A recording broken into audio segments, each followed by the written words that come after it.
All right, so welcome back, and it is this time of year for me that we start going over schedules. We look at schedules and we compare them and we predict them. I'm not going to go win by win, but I'm just going to do general outlook, tough spots, easy spots, crucial games, that type of stuff. And so we're going to start with the NFC South, and we're going to dive straight into it with the Carolina Panthers.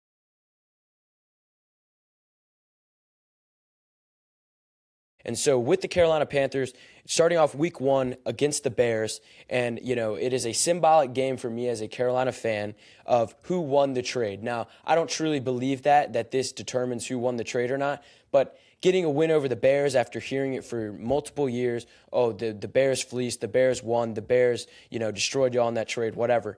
I would like to see that game go our way and start 1-0. And just what is overall a crucial game, just a tone setter, helps you see, obviously early season games are that way, and I think the week 4 matchup against the Lions on Sunday Night Football for the first time in 10 years will also show that. Those matchups in the week 1 through 4 before the bye week are crucial to seeing how are the Panthers legit this year, because I believe that the Panthers, it's our division to lose, and so just seeing what we can do against tough opponents the first weeks of the season, because it's an overall tough schedule. That's what you get when you win your division. I think Panthers should be looking at a minimum 2-2 and potentially 3-1. 3-1 would feel really, really good before we go off on our bye week, because I think at Cleveland, at Atlanta's always our kryptonite, but those are 2 winnable games. And then you would really, really want to see a win week 4 on Sunday Night Football. Like I said, first time for that in a while. Primetime games have been few and far between. It's the first one in a while in Carolina, or at least many years. It is the first relevant one in Carolina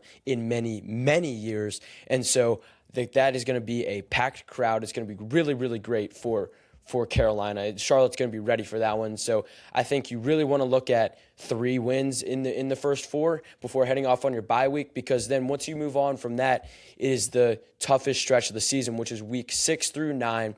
Eagles, and then you have the Buccaneers at home, Packers on Thursday Night Football, then rounding that off with the Broncos at home. That is by far the toughest stretch of the season. So I think 2 wins would be great to get out of that situation. 2 wins, whether it came with the Buccaneers at home, that would be the easiest game of the stretch. Just the Broncos, maybe because that's a home game.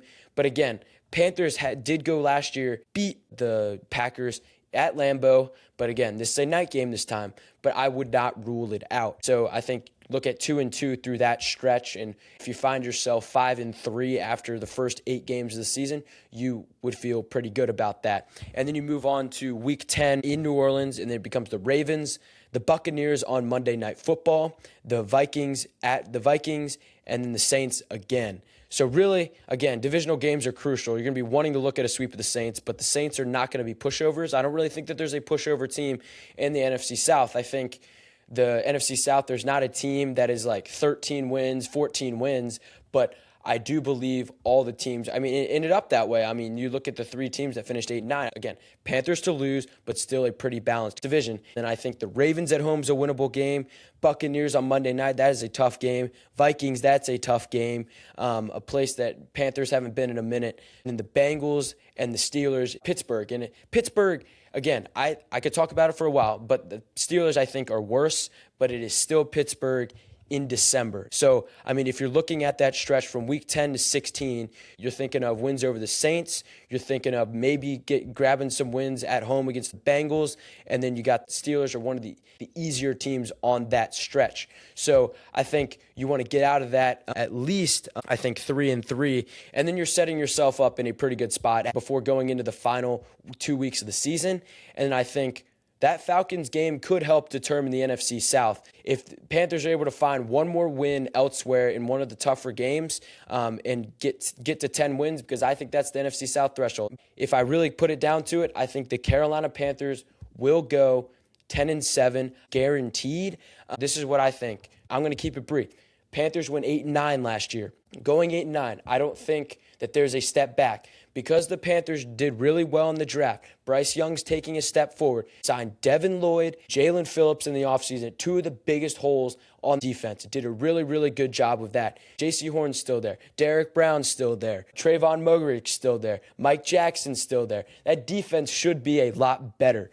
And then on the offensive side of things, worked out the left tackle position with Walker, with Monroe Freeling as a first-round pick. The offensive line's in a good spot. Chuba Hubbard, I don't understand why people sleep on him. But this is a really serious topic for me, and I'm not going to go off on a rant. But I wanted to start with the Panthers because everyone's been saying the Panthers are going to go 6-11, 7-10.